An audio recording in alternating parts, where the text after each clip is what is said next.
क्या आप अपने प्रोजेक्ट में इस तरह के शार्प या कर्व्ड एज ऐड करना चाहते हैं, पर आपके एज केवल ऐसे ही दिख रहे हैं? So don't worry, we are here for you.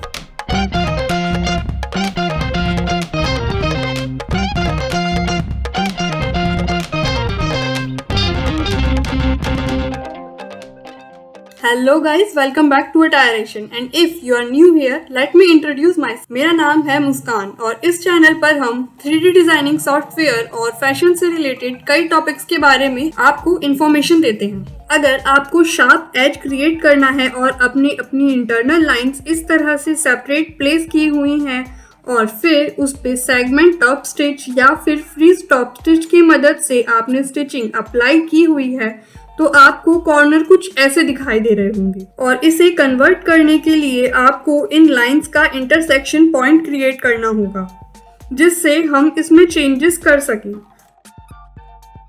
तो दोनों लाइंस को सिलेक्ट करें और राइट क्लिक का यूज करते हुए add point two intersection select करें। इसके बाद आपको यहाँ इन लाइंस के इंटरसेक्शन पे भी एक पॉइंट मिल जाएगा जो एक रेफरेंस की तरह काम करेगा। तो आप चाहे तो इन टॉप स्टिच को एडिट टॉप स्टिच की मदद से एडजस्ट कर सकते हैं जिससे ये लेंथ छोटी हो सके, या फिर इन टॉप स्टिच को डिलीट करके आप फिर से यहाँ पे इस पर्टिकुलर पोर्शन पर टॉप स्टिच अप्लाई कर सकते हैं। पर इन दोनों ही तरीके से हमारा कॉर्नर अभी तक शार्प नहीं हुआ है, तो इसका क्या फायदा, आप यही सोच रहे होंगे।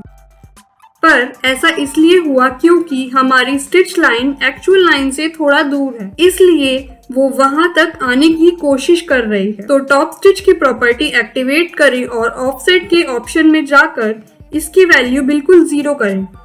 इसके बाद वो ऑटोमेटिकली शार्प एज में कन्वर्ट हो जाएगा।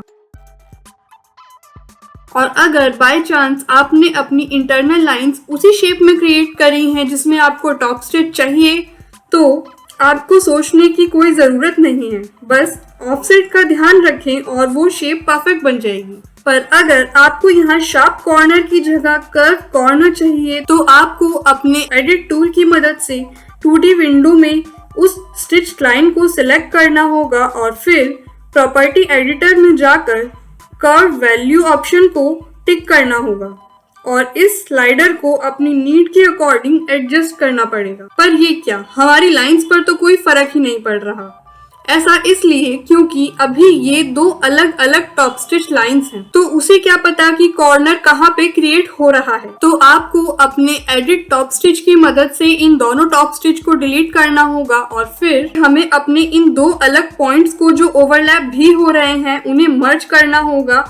तो किसी भी एक पॉइंट को सिलेक्ट करें और फिर राइट क्लिक करते हुए जॉइन ओवरलैपिंग पॉइंट सिलेक्ट कर लें। इस ऑप्शन की मदद से हमारी 2 लाइन सिंगल लाइन में कन्वर्ट हो जाएंगी और अब फिर से टॉप स्टिच टूल का यूज करें। पर ध्यान रखें, हमें सिंगल लाइन क्रिएट करनी है, तो सेगमेंट टॉप स्टिच नहीं, फ्री टॉप स्टिच का यूज करें जिससे लाइन पे बीच में पॉइंट होने के बाद भी हम एक रनिंग टॉप स्टिच क्रिएट कर पाएं। पर ये क्या, अभी भी हमारे एजेस बिल्कुल शार्प हैं। ऐसा इसलिए क्योंकि अभी तक हमने इन पर्टिकुलर टॉप स्टिच की प्रॉपर्टीज को चेंज नहीं किया है।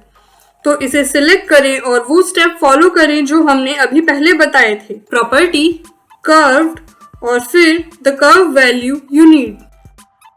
अगर आपको ये कर्व शेप अभी भी सेटिस्फाइंग नहीं लग रही हो, तो आप खुद के पॉइंट्स ऐड करके भी रेस्ट ऑफ द एरिया को कन्वर्ट कर सकते हैं एक कर्व लाइन में, जैसी आपको चाहिए हो।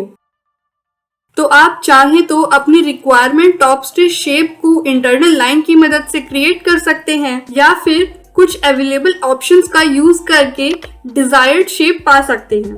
दोनों ही मेथड्स आपके डिजाइन को बेटर कर देंगे। अगर ये क्लास आपको पसंद आई हो तो इस वीडियो को लाइक करें ताकि फ्यूचर में हम और इन्फॉर्मेटिव वीडियोस ला सकें। आप इस चैनल पर नए हैं तो इसे सब्सक्राइब करें और बेल आइकन प्रेस करें ताकि आप कोई भी टिप, ट्रिक और ट्यूटोरियल को मिस ना करें। तब तक के लिए keep creating. See you soon, bye.